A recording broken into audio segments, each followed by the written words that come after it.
लेकिन अब जो आ रहा है ना वो तुमसे नहीं रुकेंगे, तो इन बालकों को दूर कर दो थोड़े से। और मेरे प्रभु जा रहे हैं, राम जी की कथा को यहीं विराम देंगे मेरे भाइयों, कि राम लखन शत्रुघ्न चारों भाई का विवाह पर वो जा रहे हैं। कृपा है मेरी माताएं, शांति बनाए रखो। हाँ, आप सब शांति बनाओ मेरे प्रभु। कुछ ही देर में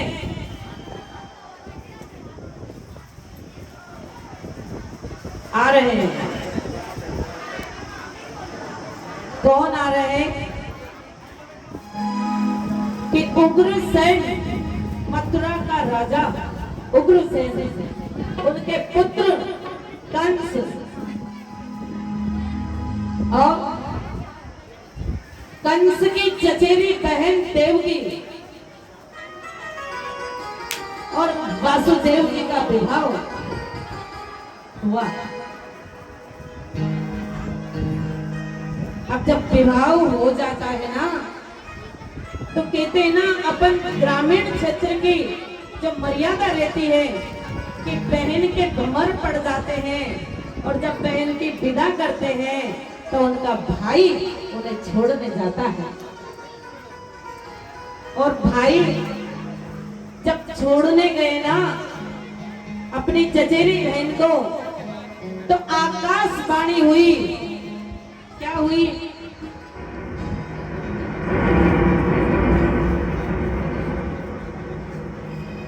कि जाको पोचावन चलो,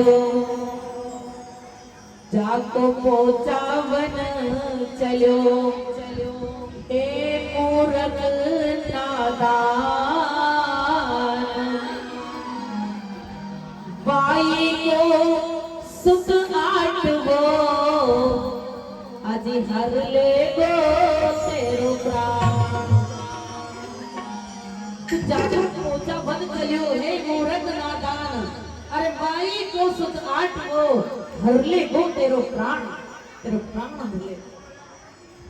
तो कंस ने आग बबूला हो गया। कंस जैसे ही कहा ना कि याई को सुध आठ वो हर ले गो तेरो प्राण, तो देवकी के केस पकड़े और रथ से नीचे गिरा दिया अपने बहन को। क्यों? उसने कहा कि ना होगी बांसुरी, ना होगा बांस तो बजेगी बांसुरी कैसे, और ना होगी देवकी तो होगा लाल कैसे। आज ही देवकी का जय श्री कृष्ण कर देता हूं। तो उन्होंने कहा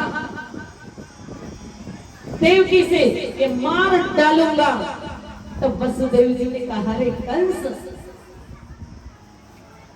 इसको मारने से क्या लाभ मिलेगा? अरे तेरी बहन के कंगन भी नहीं छूटे हैं, मेहंदी भी नहीं छूटी, और हल्दी का रंग चढ़ा हुआ है, और तू इसे मारने जा रहा है। इसे मारने से क्या लाभ होगा? मत मारो। अरे मैं शपथ लेता हूं, वचन देता हूं कि एक वचन राजा दशरथ जी ने दिए थे, और आज मैं भी वचन देता हूं। राजा दशरथ जी ने कहा ना कि रघुकुल रीत सदा चली आई, प्राण जाए पर वचन न जाई। राम सिया राम, सिया राम जय राम,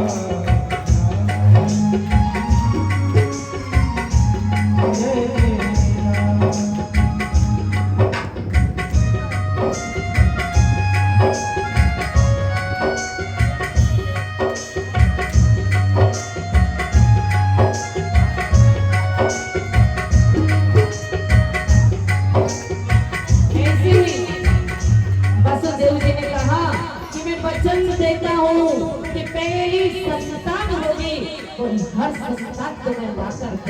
मत मारो देवकी को, इसको मारने से क्या होगा, तुम्हें तो इसकी संतान से काम है। तो संतान ऐसे उन्होंने कहा और देवी कारागृह में बंदी बना दिया और सबके पहले उग्रसेन जी को बंदी बनाया कंस ने। क्यों कि जितनी बाप पिता के दिल में जो जगह बेटे के लिए होती है ना, उतनी किसी के लिए नहीं होती है मेरे भाइयों। और जिस बेटी के सर से पिता का साया उठ जाता है, तो उस बेटी से पूछो कि उसके दिल पे क्या बीतती है।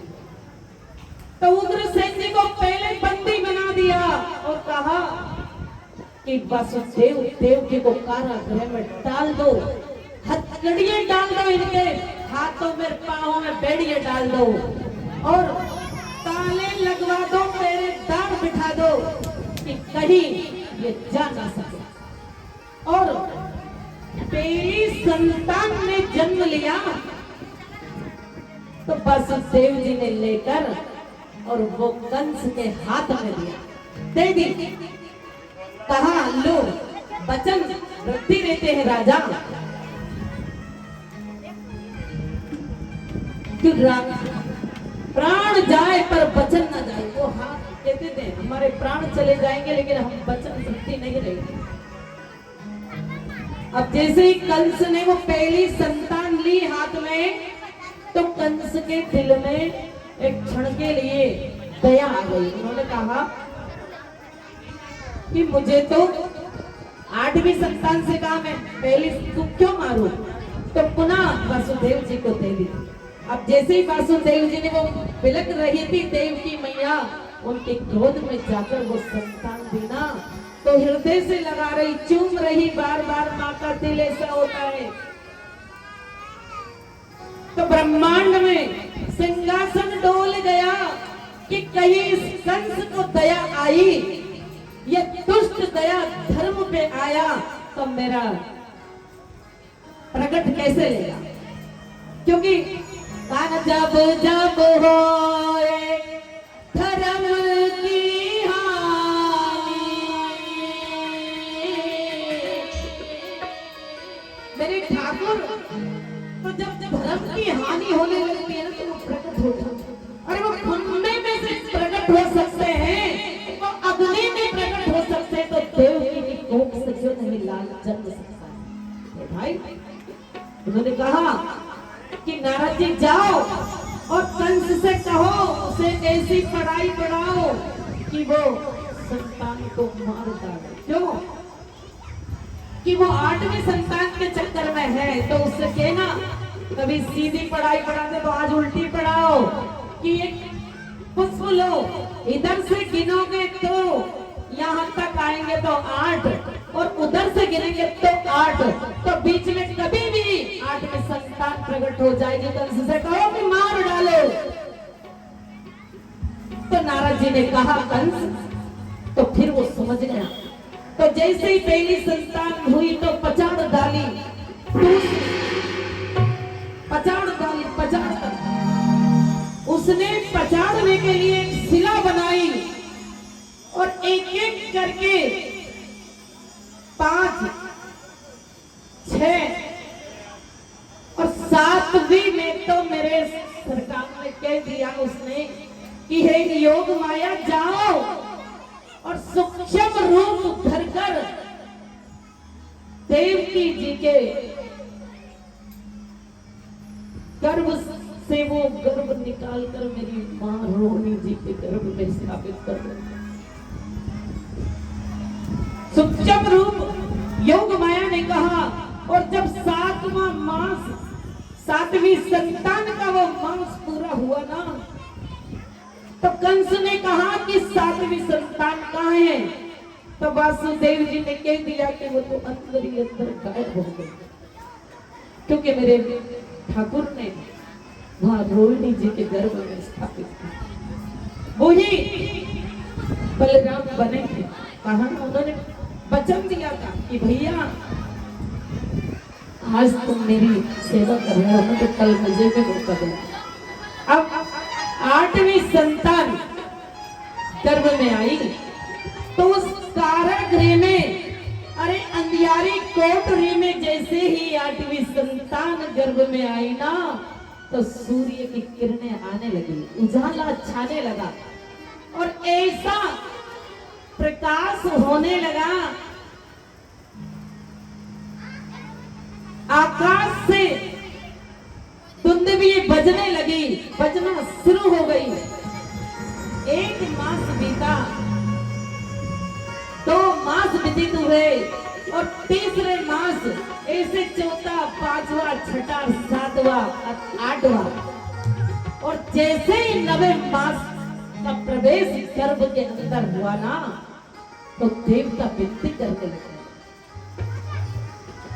और माता देवकी समझ रही, बार बार लिपट लिपट कर वासुदेव जी से कहती है कि मेरी 8वीं संतान उस दुष्ट को मत दे। और मां का दिल, अरे कारागृह में कहते ना चंदा दिखे ना तारा, ऐसा अंधियार था। और भादों की रात, रोहिणी नक्षत्र, शुक्ल पक्ष और बुधवार आधी रात्र के बेला में जब मेरे समय आया ना, तो प्रकटने से पहले ही दुंदुभी बजने लगी, आकाश से पुष्पों की वर्षा होने लगी। और जब उस कारागृह में वो प्रकटे ना कन्हैया, तो जय जयकार होने लगी। क्यों कि जय जयकार कहाँ हो रही है? पृथ्वी पे नहीं, आकाश में आकाशवाणी होती है।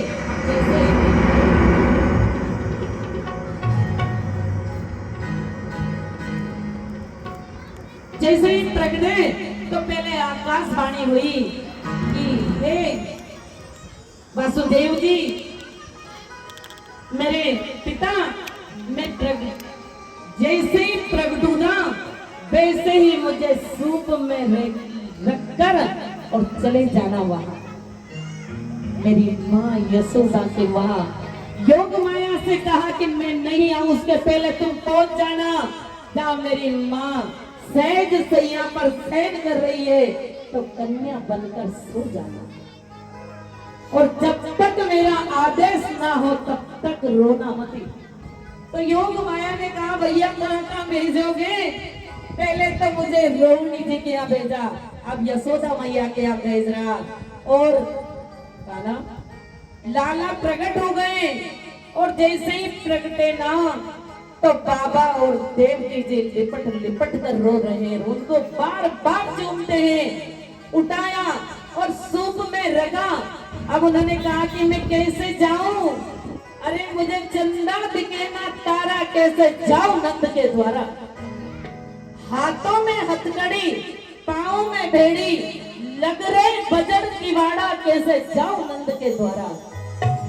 तब मेरे सरकार ने कहा बाबा तुम सिर पे तो रखो जरा। और जैसे ही सूप में रखकर और बाबा ने कान्हा को सिर पे रखा, तो हाथों की हथकड़ियां खुल गई, पांवों की पहड़ियां टूट गई और बजर किवाड़ खुल गए। और कह रहे हैं कि नंद के आनंद भयो जय कन्हैया लाल की, नंद के आनंद भयो जय कन्हैया लाल की,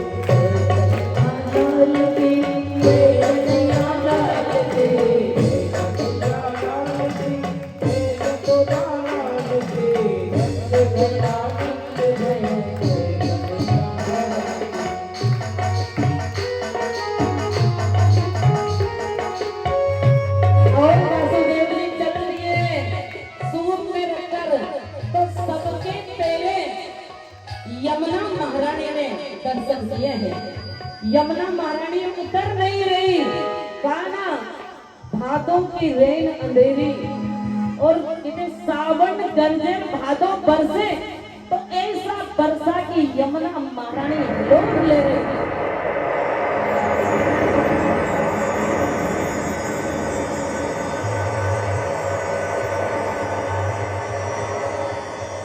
उतर नहीं रही तो मेरे कान्हा ने कहा यमुना मैया थम जाओ। वो उछल उछल कर आ रही है, क्यों कि सबसे पहले पटरानी यमुना महारानी। और कन्हैया ने जैसे ही सूप में से चरण बढ़ाया तो यमुना मैया शांत हो गई। क्या कह रहे, तेरा ले रही यमुना मैया श्री वृंदावन में। कल बोला दादा उन्होंने तो मीठे रस से भरियोरी राधा रानी लागे महाराज